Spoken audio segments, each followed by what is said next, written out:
Hello friends, this is Sharmi with the Amateur Gardener coming to you with another video today. This is more like a planting video. So without much talking, let me show you the two plants that I'm supposed to plant today. So as you can see, these are my two Japanese maples that I have potted. One is a Tamukeyama, which is this one, and this one is a Bloodgood. And I have a third Japanese maple which is right now kept in the front, so I'll show you in a bit. But this is the second plant that I'm supposed to plant today. This is a ruby slippers hydrangea. It's a relatively big sized one, and I am going to plant it in my magnolia bed. So without much talking, let me take you to it, and then I'm going to show you the Japanese maple that I'm going to plant in the front garden. Okay, just finished planting the ruby slippers hydrangea here. This is just by my shed, and it faces kind of east, a little bit southeast, so I'm hoping it'll do good here. I do have another hydrangea there. That's the munchkin hydrangea. Now this is only its second year. It's doing okay, no flowers yet, but I don't know, I'll keep it there for the rest of this year and next year, and if I don't see flower buds by next year, I might move it. The only reason I'll move it is because I think it may be in a little too much shade. They need some sun to flower, so I might move it.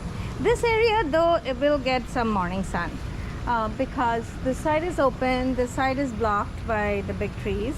Of course it's not going to get any afternoon sun because of the shed, it's blocked, but I think it should do okay here, but we'll see. I have an Oakleaf hydrangea here, another one I've shown in some of my other videos. That's Huff. That is doing fantastic.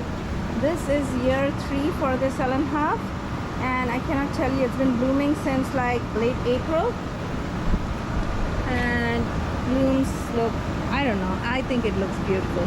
I'm going to cut back some of the branches of this crepe myrtle a little more. I did cut back one branch because the plant is getting bigger and the crepe myrtle is kind of coming in the way a little bit.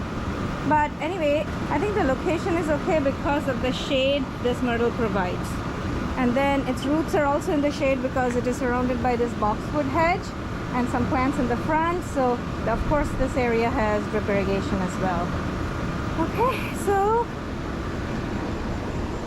my luck with hydrangeas have definitely been better over the years. They have improved. So I'm hoping the ruby slippers does well.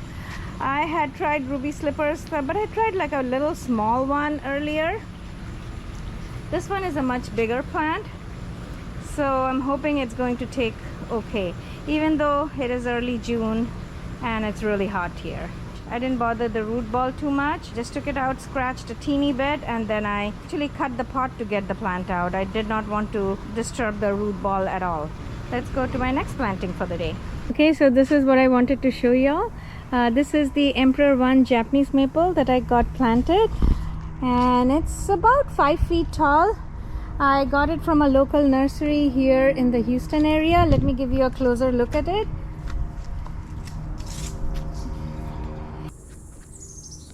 It's planted as an understory tree.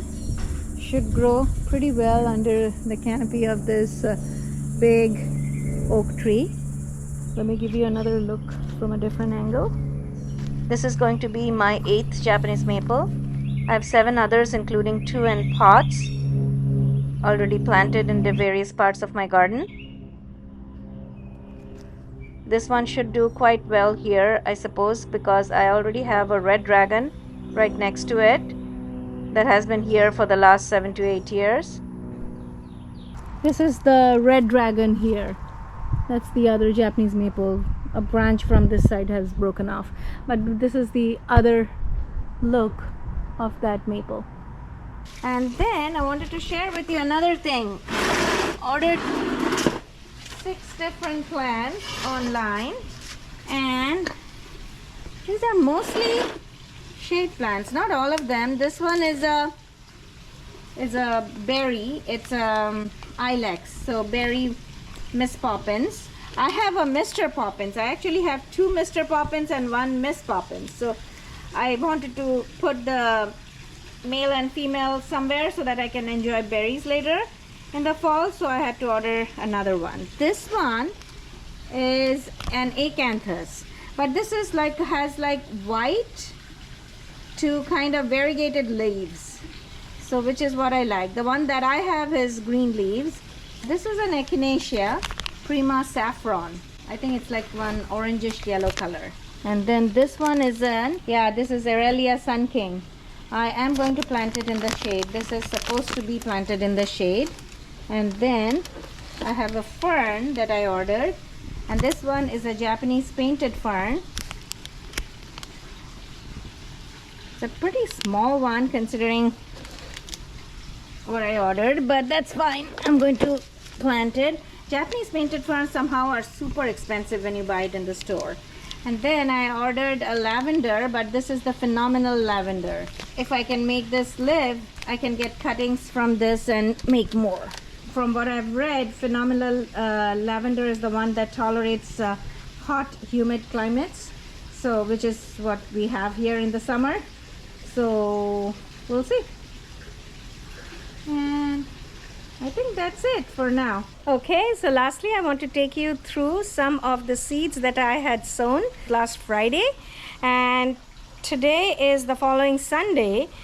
So in about 9 days, this is how it looks. It's just one tray, not a huge deal. I use these 4-pack trays. It's about 3 inches tall, and these are excellent if you want to keep the plants in a little bit longer, which I intend to do. But these are zinnias, and there are 2 different varieties. Now you may think, why I have a ton of zinnias, why am I planting more? The ones that I have are like 4 feet tall, and they are wonderful. They are excellent cut flowers, but I want something that I can plant in the front garden bed just behind the verbena pink cashmere. So it kind of gives a different layered like feel, which is why I planted some dwarf zinnias. So there are 3 preciosa varieties. One is preciosa white, then I have preciosa pink, preciosa rose, and then 4 Magellan varieties. One is salmon, and then I have cherry, and what is this one? Scarlet and yellow. And I have gotten a nearly 100% germination from these seeds. I just planted 1 seed in each block. Then I also planted some Honewort and some Oregano. So like the back 2 contain Honewort. It's purple bell Honewort. I've never tried it before. I put in, I believe, 2 seeds in each. So you can see 2 there and 2 here. I might separate them later on. We'll see how they do. And then I planted some oregano. So I put like 2 here, and I think 2 here. I can see 2 come up and then 1. This is Kirigami Oriental Oregano. I've never tried it. It looked really cool in photos, so hopefully it'll look just as good in real. And the reason I did it is that oregano works really well as a ground cover for us. I have a variety. I think it's called Drops of Jupiter Oregano. Let me just take you around. So here is my oregano. You can see how much of area it has covered, and I love it. It looks awesome here, I think, and it stops weeds to a very good extent. So I planted it just under my tree form limelight hydrangea, and you can see it's having beautiful buds now, and this is in full sun. Whatever it is, I love the look, and I am going to plant more of it. I can actually, I've been thinking about, you know, taking like little pieces. See how they root here? I can try to cut off like little pieces and see if I can plant it in different places, spots in my garden. But this is Drops of Jupiter Oregano, so I decided to try a different variety of oregano. Okay.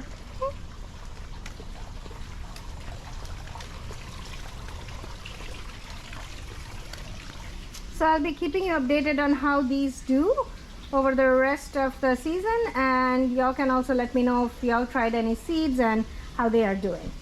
And then giving you a look at my existing zinnias. This is my triangle bed, and it gets filled with zinnias that none of them I planted, but they all self-seed. And you can take a look and see how they are doing. Oh, this is a dahlia.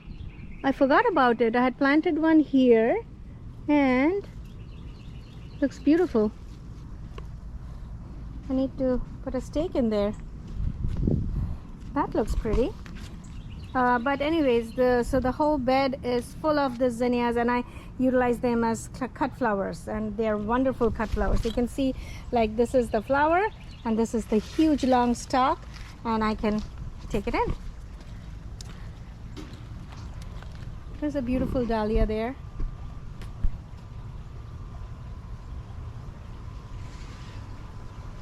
And there are some smaller varieties, and these haven't started blooming yet.